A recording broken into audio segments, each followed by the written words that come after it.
जिल्ह्यातील धानाची शेती करणाऱ्या शेतकऱ्यांना प्रलंबित धान बोनस लवकरात लवकर मिळावा आणि कृषी पंपांसाठी 24 तास वीज पुरवठा उपलब्ध करून द्यावा यासह इतर मागण्यांवरून प्रहार पक्षाने आक्रमक भूमिका घेतली आहे। येत्या 25 ऑगस्ट रोजी जिल्हाधिकारी कार्यालयावर ट्रॅक्टर मोर्चा शेतकऱ्यांसह धडकणार आहे। या संदर्भात निवासी उपजिल्हाधिकाऱ्यांना निवेदन देखील देण्यात आलं। गोंदिया जिल्हा धानाचा कोठार म्हणून ओळखला जातो, जिथे शेतकरी मोठ्या प्रमाणावर धानाची लागवड करतात। वाढता उत्पादन खर्च, धान्याच्या किमती आणि इतर समस्यांबद्दल सर्वसामान्यांमध्ये जागरूकता निर्माण करण्यासाठी हा मोर्चा आयोजित केला जातोय। तिरोडा तालुक्यातील नवेझरी गावापासून गोंदियातील जिल्हाधिकाऱ्यांच्या कार्यालयापर्यंत ट्रॅक्टर मोर्चा काढण्यात येणार आहे। यामध्ये जिल्ह्यातील मोठ्या संख्येने शेतकरी सहभागी होणार आहेत। प्रहार पक्षाचे जिल्हाध्यक्ष महेंद्र भांडारकर यांनी दिलेल्या माहितीनुसार भजन कीर्तनासह ट्रॅक्टर मार्च मोर्चा जिल्हाधिकारी कार्यालयावर धडकणार आहे। गोंदियाहून प्रतिनिधी अमरदीप बडगे।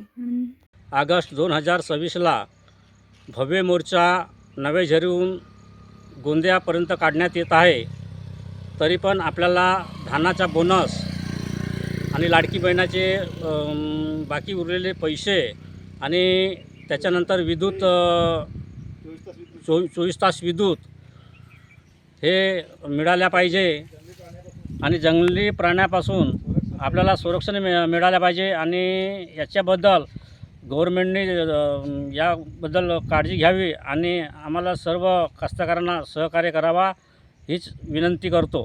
शेतकऱ्याच्या मनातील संताप कच्चा उद्रेकाचा येलगार घेऊन नवेझरीवरून 25 ऑगस्ट 2026ला भव्य ट्रॅक्टर मोर्चा जिल्हाधिकारी कार्यालय गोंदियावर येत आहे। बळीराजा रात्रंदिवस कष्ट करतो, परंतु त्याच्या कष्टाचा धानाचा बोनस, 24 तास वीज आणि वन्य प्राण्यांपासून संरक्षण याकरिता सरकार आणि प्रशासनाला भीक मागावी लागत असेल तर ही खूप लाजिरवाणी गोष्ट आहे।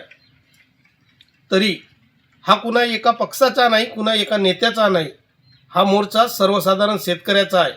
तरी सर्व शेतकऱ्यांनी आपले ट्रॅक्टर नवेझरी इथं उतरवून प्रशासन आणि शासनाला दाखवून द्या आपली शेतकऱ्याची ताकद काय आणि जास्तीत जास्त संख्येने नवेझरीवरून गोंदियासाठी तयार व्हा। दिनांक 25/8/2026 रोजी भव्य ट्रॅक्टर मोर्चा शेतकऱ्याचा नवेझरी ते गोंदिया इथं निघणार आहे। तरी शेतकरी बांधवांना विनंती आहे की हा कोण्या एका पक्षाचा किंवा कोण्या राजकीय नेत्यांच्या पुढाकाराने होत नसून हा मोर्चा शेतकरी एकत्र संघटित झालेले आहेत। शेतकरी एकता मंचच्या नावाखाली कुठलेही जात पक्ष झेंडा न वापरता शेतकरी हीच माझी जात या नेतृत्वामध्ये प्रत्येक शेतकरी या मोर्चाचा नेतृत्व करणार आहे।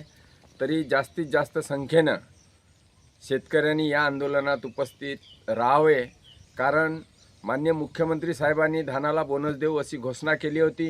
हिवाळी अधिवेशनाच्या नागपूरच्या अधिवेशनामध्ये त्यांनी धानाला बोनस देऊ हे कबूल केले होते आणि वारंवार भाषणामध्ये सांगतात की आम्ही शेतकऱ्याला मोफत वीज देतो, परंतु धान उत्पादक शेतकऱ्याला 8 तासाच्या विद्युतमध्ये पर्याप्त पीक घेऊ शकत नाही। म्हणून आम्हाला धान उत्पादक शेतकऱ्याला 24 तास विद्युत पाहिजे आणि या भागाला अभयारण्य असल्याकारणाने मोठ्या प्रमाणामध्ये वन्य प्राण्याचा त्रास आहे। आत्ताच आमच्या परिसरामध्ये 8-10 शेतकऱ्यांना डुकराच्या हल्ल्यामुळे ते जखमी झाले।